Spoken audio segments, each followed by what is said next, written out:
Hello दोस्तों, मैं प्रीति शर्मा पढ़ो बढ़ो चैनल में आपके स्वागत करती हूँ।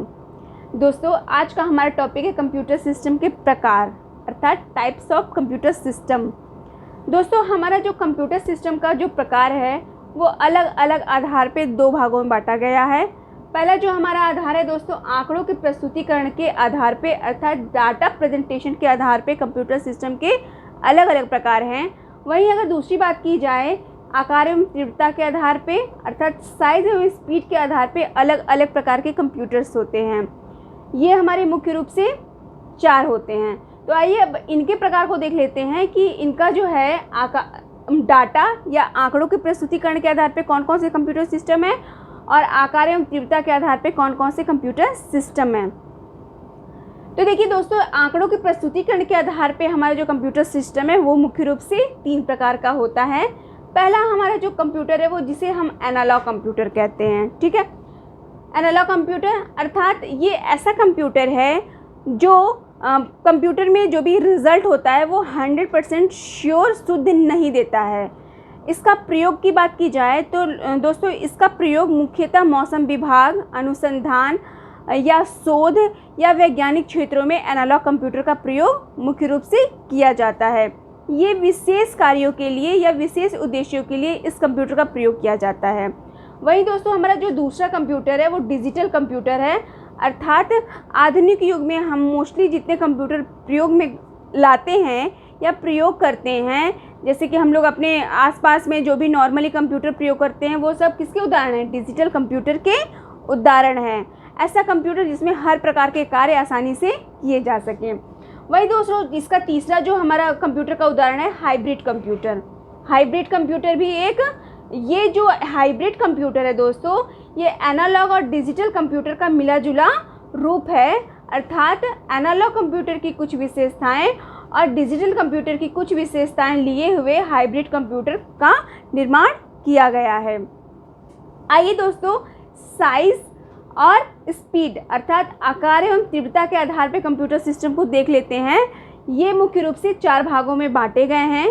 पहला जो हमारा कंप्यूटर है माइक्रो कंप्यूटर। ठीक है, तो माइक्रो कंप्यूटर जो है जैसे जो आजकल हम लोग नॉर्मली अपने व्यवहार में कंप्यूटर का यूज़ कर रहे हैं, जैसे पर्सनल कंप्यूटर पीसी है ना, और भी लैपटॉप वगैरह, ये सब माइक्रो कंप्यूटर के उदाहरण हैं जिसमें मोस्टली हमारे अन्य कार्य भी आसानी से किए जा सकते हैं।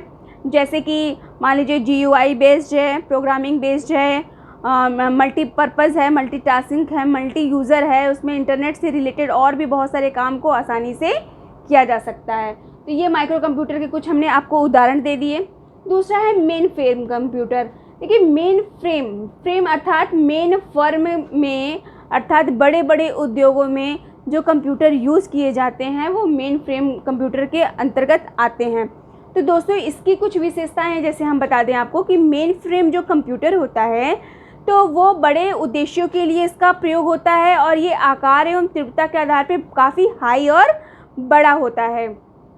इसको मेन उद्योगों आदि के लिए इस कंप्यूटर का प्रयोग किया जाता है। ये एक मिनट में हज़ारों के डाटा या हज़ारों का कैलकुलेशन या उनके जो आंकड़े हैं बहुत ही तीव्रता से इसको उस डाटा को आसानी से वो रन करा सकते हैं।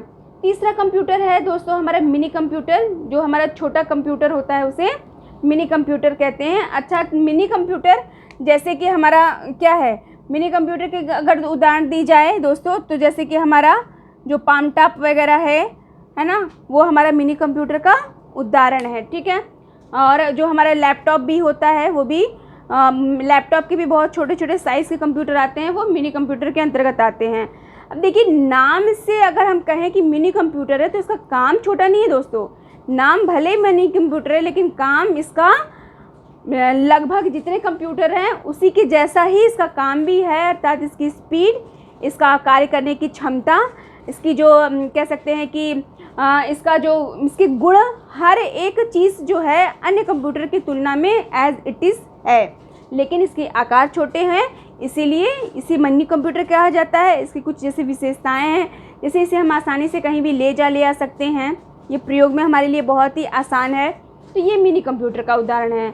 वहीं आइए दोस्तों हम लोग सुपर कंप्यूटर की बात करते हैं। तो दोस्तों सुपर कंप्यूटर नाम से ही आपको पता चल गया होगा कि सुपर कंप्यूटर अर्थात सुपर कंप्यूटर मतलब बहुत ही तेज, बहुत ही फास्ट और बहुत ही कह सकते हैं कि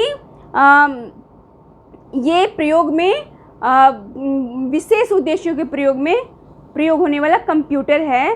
अर्थात सुपर कंप्यूटर अर्थात बहुत ही तेज कार्य करने वाला, फास्ट, इसकी गति फास्ट, और इसका विशेष उद्देश्यों के लिए इसका निर्माण किया गया।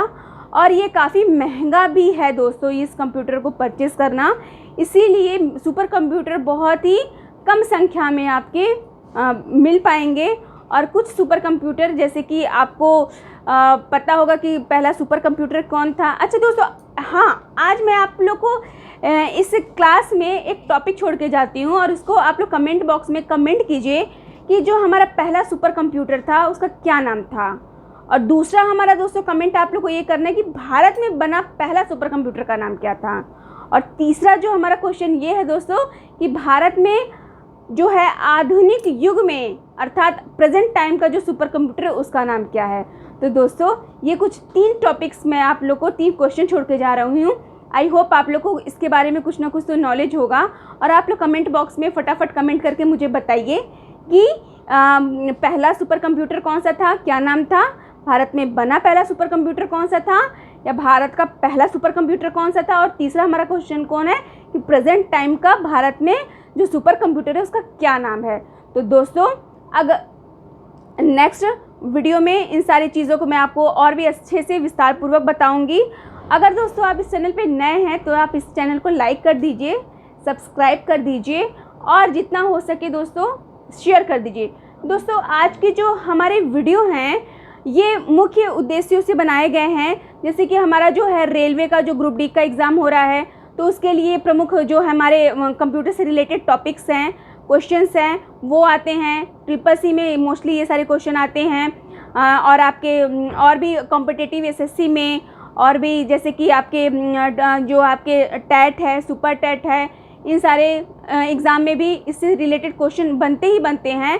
तो दोस्तों आप लोग इस हमारे वीडियो पे जुड़े रहिए और समय समय पे अपना लाइक और अपना कमेंट्स देते रहिए जिससे कि हमें और भी प्रोत्साहन मिले और भी मैं अच्छा करके नेक्स्ट वीडियो में आपके सामने प्रस्तुत हो सकूं। तब तक के लिए दोस्तों हमें इजाज़त दीजिए।